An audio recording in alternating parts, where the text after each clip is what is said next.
اعوذ باللہ من الشیطان الرجیم بسم اللہ الرحمن الرحیم السلام علیکم ورحمۃ اللہ وبرکاتہ۔ میں امید کرتا ہوں آپ سب خیریت سے ہوں گے۔ حضرت یوسف علیہ السلام کی عزیز مصر میں پرورش۔ بھائیوں نے یوسف کو کنویں میں پھینک دیا اور واپس گھر لوٹ آئے۔ اللہ کی قدرت، یہ کنواں جہاں تھا اسی راستے سے تاجروں کا ایک قافلہ گزر رہا تھا۔ قافلے والوں نے کنواں دیکھا تو پانی کی حاجت محسوس ہوئی۔ پانی لینے کے لیے ان میں سے ایک شخص کنویں کے پاس پہنچا۔ جیسے ہی اس نے ڈول ڈالا تو دیکھا کہ کنویں میں پانی نہیں ہے، ایک لڑکا چیخ رہا ہے۔ اس نے اپنے ساتھیوں کو خبر دی، سب مل کر آئے، یوسف کو نکالا۔ سب حیران زدہ تھے کہ معاملہ کیا ہے۔ سب سوچ رہے تھے کہ لڑکا کیوں کر کنویں کے اندر گیا۔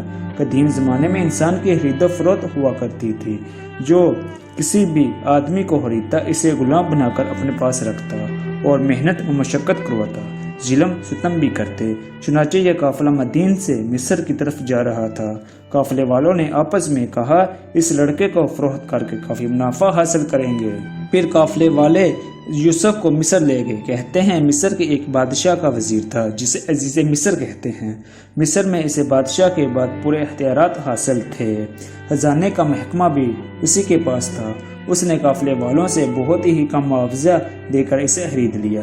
عزیز مصر کی کوئی اولاد نہیں تھی، یہ اس کے لیے ایک اچھا موقع تھا۔ اسے اولاد کی خواہش بھی تھی۔ عزیز مصر اور اس کی بیوی نے اسے پالنا شروع کر دیا۔